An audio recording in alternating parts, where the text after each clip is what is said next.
Just make me look like a director. Anywhere else you see where you can hide this? Is there going to be 60 You can't have both of us doing it, Eli. Yes, I can. No, wait, hold up. You did both. Yeah. There we go.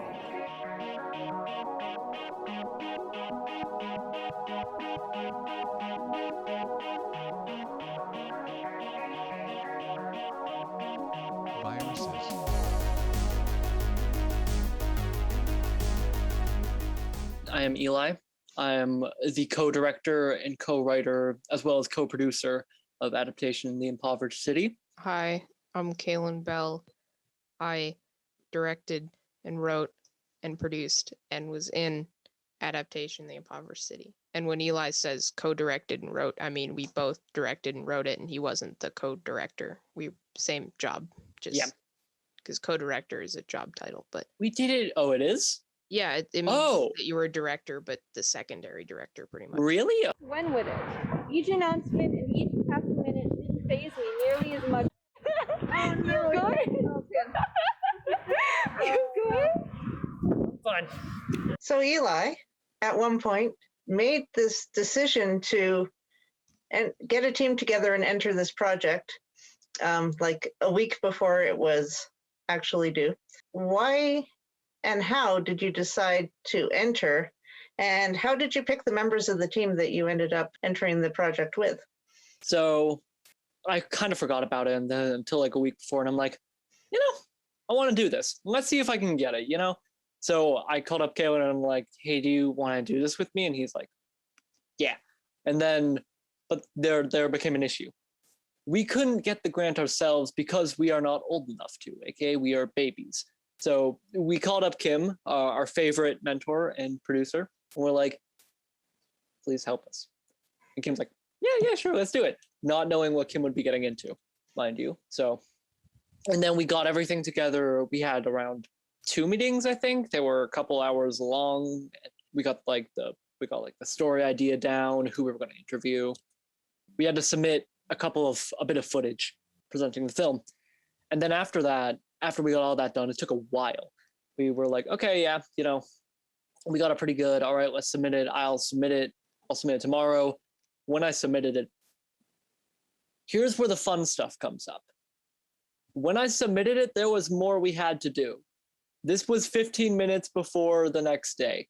It was laid out, and I kind of just wung it. Like, I kind of just like, okay, let's put this here. I'll use my knowledge to the best of my ability. Put everything here. Okay, let's hope we get it. And was sent off. And we got it. Enjoy life. The zombies have been eradicated. Stop and right in your foot. Yeah, right in. Lift it up high. Yeah, poetry. It's poetry time. Of course, there's Sebastian, who I don't know how we were going to do that without Sebastian. No, me either. I think I was in tears before we got Sebastian. We went to like this meeting about all the technical and legal stuff that we needed to know about. And afterwards, Kim had a panic attack and called Seb for help. And Seb said that he really wanted to be a part of it. When I told him about it did I tell him about it or did you? You probably told him about it at Pen and Panel. Yeah. And so he just said like, oh, that's cool. And then we moved on, but he really wanted to be a part of it. So it's a good thing that Kim had a panic attack. My name is Sebastian Ringuette, and I am the editor of this documentary, among some other tasks and responsibilities. I work at a small marketing company. I have a whole bunch of fun, creative tasks related to that. I helped Kim kind of initially devise the why does that word escape me immediately? The word is equipment. It's not that unusual. I helped Kim devise the equipment list based on some of what I've experienced using at my job over the last 3 years. And then I was present for the second shooting day, the largest one, where we filmed Wakefield's poems and all the interviews. Are you filming now? Can I stop you? I'm filming you because you look awesome. And there I was kind of just helping you guys operate the camera, set up the equipment, take down, lug stuff around. giving a little bit of guidance wherever possible. But I think the most fun is typically always the filming, especially when you get to go to interesting locations and meet interesting people. So in terms of the like outright standout best part for me anyway was when we got to film Wakefield's poetry performances. And specifically for me, for my third of it, when we were on the beach next to the river, and I just had to hold it in his face for 15-ish minutes. And during one of the poems, when he turns to the camera and he says, "It's okay not to feel okay, but not to stay that way." I felt like I was being winked at by Santa Claus. It was the most magical moment of my year so far. I think the more impactful thing, at least for me, was the simple genesis of the entire thing. I mean, I found out that you two and Kim had received this grant from StoryHive. I mean, but then how does one do that kind of thing? And honestly, what you did was you just asked. I found out that you put in the application for that movie just before the deadline.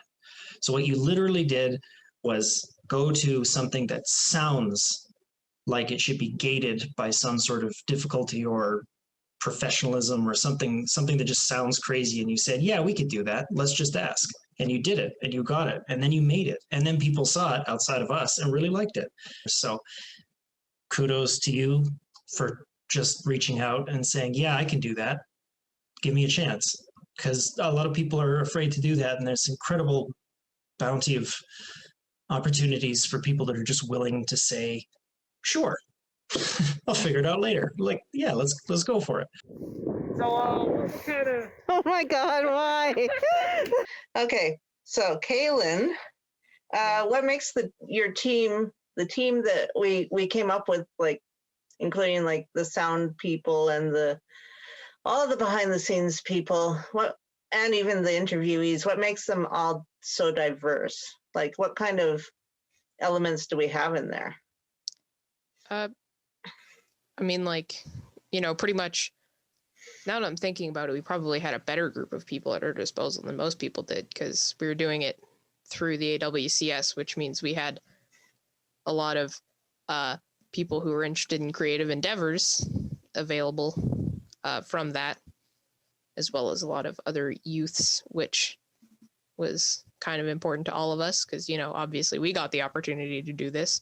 My name is Marie-France. I am a documentary film and television producer, writer, and director. I've been in the industry for about 15 years, and I make unscripted content in French and in English. And I'm one of the mentors for this year's StoryHive Local Heroes documentary edition. And I'm so happy to be your mentor. The way StoryHive works with mentors is they match the production teams with someone already in the industry to provide any sort of assistance, guidance, encouragement to the teams at each stage of production. So in pre-production, production, and post-production. And my job is to just support you guys and kind of be your cheerleader and help you make this first or second or third film, because most of the teams are emerging filmmakers, and that's kind of my role. Yes, to just be here for you and help you along the way. I think the most memorable moment was watching your rough cut, I have to say, because how long has it been? A couple months now of pre-production? And you had very big ideas and have wanted to blend, documentary with art and a little bit of experimental and animation and design. And I was like, oh gosh, okay. Like I would never want to crush that spirit that you guys had. And then when I hit play on the rough cut, I was like, oh my gosh, this is exactly what they wanted. This is it. It came to life. And it was really a nice moment for me to see that. Okay, hang on. Do it again. Part 4. Action. And then along with that, it was kind of a lucky break that Seb also knew Shane, who was able to do our audio mastering with, and already had a lot of really great equipment, so we didn't have to invest a ton into that. Yeah, so I'm Shane. I'm a programmer and a sound guy. That's really how I like to describe myself. That's how I spend most of my time. That's me. So on this project, I'm going to make sure everything sounds good. I'm going to make sure everything's in balance. I'm going to make sure that all of our overdubs sound natural. I'm going to make sure that everything just is sitting in the right place. That's my main role. And then anything else that needs to go on top of that, because there's always just little things that pop up like, oh, we need this fixed. Oh, this sounds a little off. You know, just that kind of stuff. There are just so many stories of trying to figure out why we can't hear something or why there's no signal coming through. And I'm just trying to think, like, it always ends up being the stupidest thing.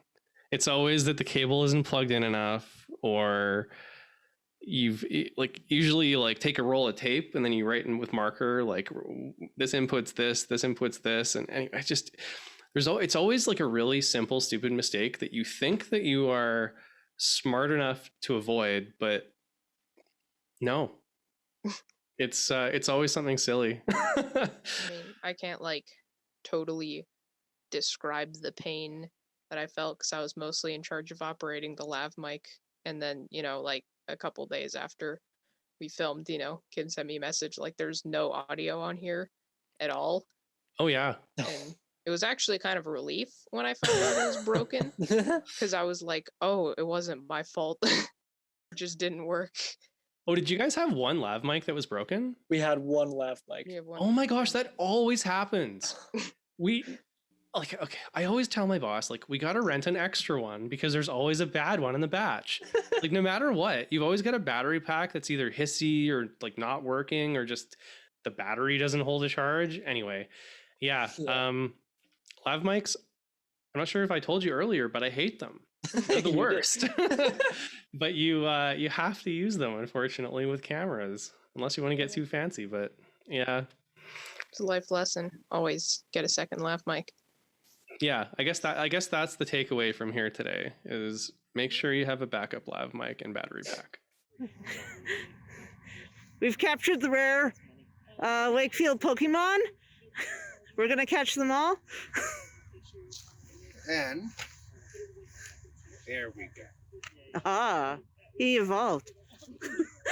But you know, we wanted to give other youths the opportunity to join it. So, you know, we threw on Christina as another writer, because neither of us were super experienced in writing, like, you know, documentary style. Yeah, well, she's from the Young Journalist program, so she had a lot of journalism experience. Yeah, which turned out to be a really good idea, because it's very helpful to have Christina on here.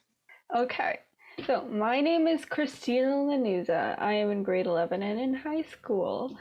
I am a part of my high school's band and I play the flute.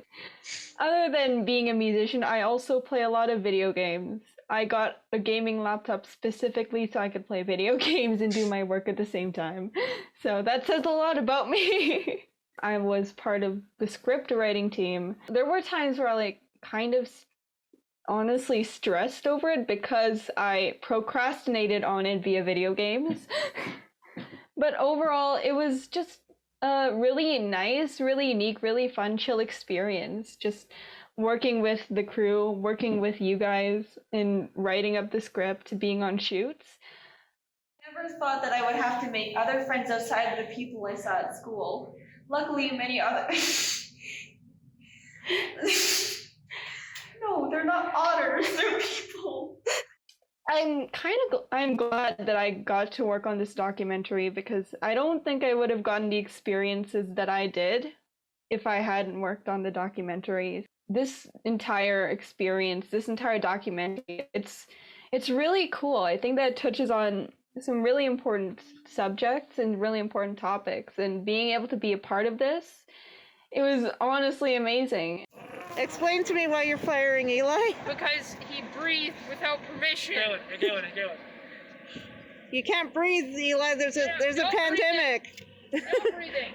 Get out, Eli. Breathing is illegal. Surprising amount of different people who were capable of doing things like drawing, and you know, we saw Thomas is a really good option. And it was definitely a worthwhile endeavor on that one. The animation is fantastic. Hello, my name is Thomas. I like to draw and animate, and sleep and play video games. I was in charge of doing the animations over the poems and some of the animations for credits, like the chibis and the COVID germs flying around. Yeah, I definitely have the Wakefield's orange jacket seared into my brain for sure. It's the orange jacket. That's probably the most memorable thing, I guess. How did you come up with the logo? I was told that you guys wanted a upside down pink city that was slimy and drippy. So that's what it is. I think you are not wrong about that. I do actually have, I think I do still have my horrible mock-up that I sent you. Yeah. That you might be able to show everybody. I liked animating that. That was fun. The dripping city. That was fun to draw. Nice, yeah. Yeah. Yeah. I was gonna ask you like what was the worst feedback we gave you, but then I was thinking of like while you were making the logo, we were just constantly like just need it to be more goopy. Logo-y. You need to make the city goopier. Slimier. Slimier. Yeah. It's a very necessary component. I enjoyed working on this. I've never worked on like a bigger project like this, so that was exciting. And I can't wait to see the whole thing and how it turns out. Gusher. First Gusher. He's growing up so fast. Sounds promising, Gusher and all that. What do you think? Quite flavorful. Yeah. Very chewy though. Very cheap, yeah. For some reason, it like squirts out liquid when you chew it. Yeah. I don't know why that happens. I love them. Now that I'm older than God, if I ate any, it would make my teeth hurt. Yeah. Yeah, my teeth actually do kind of hurt when I eat them still, so. And then we also had Connor, who used to be in the Pen and Panel program. Yeah. Who does music, and who actually wanted to come on since when we mentioned even just entering it. We contacted him and said, if we get it, would you be into doing this? And he's like, yeah, I'll do it for free. That sounds so cool. So. All right. My name is Connor Francie. I make music for both the documentary and just myself. That's basically it. I'm the composer.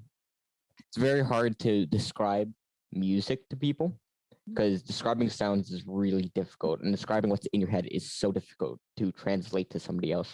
I do know some of my best work is definitely on the documentary. And I know that during the writing of some of the songs, I was definitely like, wow, this is actually pretty awesome. Like, this is a really good song. And I've really never felt that before when making music. So welcome to the set. We have here our set, a bench. We have Cindy the light. That's her name. Beautiful lady. We have M. And M's child, Melody. It's Melody. She's bald right now because her wig doesn't stay on very well when we're not filming. Oh man. This is our camera. I like the fact that we had young people, we had older people, we had trans people, neurodiverse people, like people that are on the autism and the ADHD spectrums, that we had people of color, just all kinds of voices in our movie, and all these people influenced how the movie came out. I'm Lee. I am a freelance artist. Beyond that, I'm a character designer. I am a writer and a poet, as well as a published playwright. That technically, I'm a big creative. I do a lot of creative stuff because I can't sit still, and that's the only way that I can get all the jitters out. The specific job I had on the movie was making animatics for the film. You'll see them in the portions of the movie that have your guys' lovely voiceover. It was kind of intended as like to cut down on how much like sort of B-roll was used. What was your favorite animatic to do? Oh man, there's a couple of really good frames in there. I think it's a very close three-way tie between, and they're all you, Kaylin. I don't know why you're fun to draw. It's just, but it's the frame where I went through our Rewo Discord and picked a bunch of really weird things that we'd said and then drew you next to them. I thought that was hilarious. But the other frames that I really liked were the ones where you're teaching an online Zoom class and it's just slowly having more and more technical difficulties, and then you realize that they've been happening and you've like wasted your time explaining your class to them. That just felt really real. So that was a fun one. And then the one where you die, you get pelted with books and bleed out on the ground. Those were fun. Do you remember discussing the different rat species with Wakefield? Yeah, the rodent rant that Wakefield went on. Where you forgot what a capybara was. That was good. That was a good one. Incredible. It's a move. They are clumsy out of the water. Yeah. Did you know the beakers are rodent? Yeah, that is the world's second largest rodent. The largest rodent is a capybara. Is that how you say it? Capybara, I believe. Capybara. That's the largest mouse in the world, capybara. And that's the second largest one, I believe. That's the largest one in Canada, but that's a mouse. So that was Yeah, great. it's like, that's the second largest rodent besides the capybara. I'm like, you are correct, sir. The most interesting thing was when I got hired, because I got hired while I was asleep. And I woke up to the job, which is the second time this has happened during this pandemic. I don't know why this keeps happening to me. I keep being asleep because I don't get enough sleep, and I sleep until like noon. And then I wake up and then I'm employed suddenly. Yeah, this one was definitely my favorite job that I got while I was not awake. I saw that Kim and you guys were all talking about how you wanted to have animatics in your movie, and that I was the person to go for that. And that Kim said that she was going to talk to me about it. And then, yeah, I got messages from everybody about what I was supposed to be doing, and then I was hired within the hour. This was a fun production to work on. It's been a while since I worked on like a big sort of group project, creatively at least. I think the last one was when we were in person able to do the write-ins. But yeah, it was nice to be able to work with you guys again. It's been a while. And then asking Wakefield, we were like, we only had one day to get all our interviewees, and we're like, hey, would you be interested in being our interviewee? And would you be interested in writing a poem for 5 poems for this? And he's like, yeah, absolutely, cool, all right. We're like, yes. Like a fly, Technicolor Joseph, I introduce myself gradually, glad to see Lobo so mad to be gods and sons creators, mad boy instigate. My name is Wakefield W.O. Brewster, professional poet and spoken word artist, also known as the Lyrical Pitbull. I'm also a professional poetic interpreter, a 3-time Calgary Slam poetry champion. I'm a mentor, I'm a community builder, and I believe the role I took on in the adaptation movie was giving a poetic reference to my observations of what was happening here in Calgary to me in an artist's lens during the COVID times. The biggest stumbling block is I didn't choose to. This is something that is being brought to me. All of my poetry may come from the reality of my surroundings, incidents, accidents, happenstance, whatever, news, politics, my own personal life. Those are where the topics come from. This time I was told, write about this, go, and write about it 5 different ways, go. That was the most challenging thing, because now there are boxes for me to write inside of, and I had to fill those boxes. When I began to hear in conversation with the producers and other artists were seeing and hearing and viewing in their minds, I was more, it was easier for me to translate what I wrote into something we could see.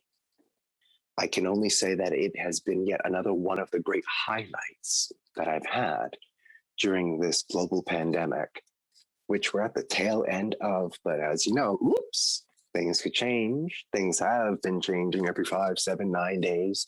We are coming to the end of something, but this project is it's a moment.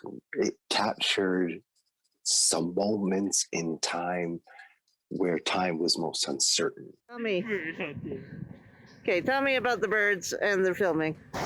When I saw the birds, I thought, man, those are some birds. They're good birds. I'm happy that the audience will get to see these birds, you know? Yeah, I think like we did. I think they're really the star of the show at this point. Yeah.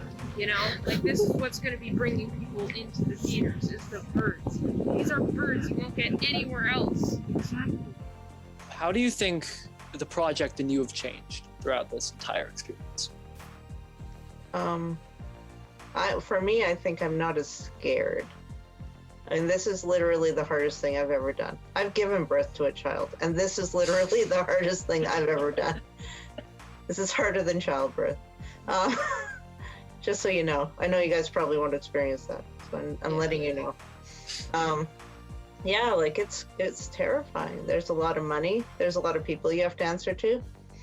I have no idea what I'm doing 90% of the time. But one thing I've learned is that you just go forward and you figure it out. Okay, so you don't know.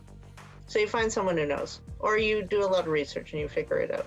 And you always have your team, you know? It's like, I can't get it. Can one of you guys figure it out, you know? Or can we figure it out together? And, you know, things are definitely going to go wrong. So many things went wrong.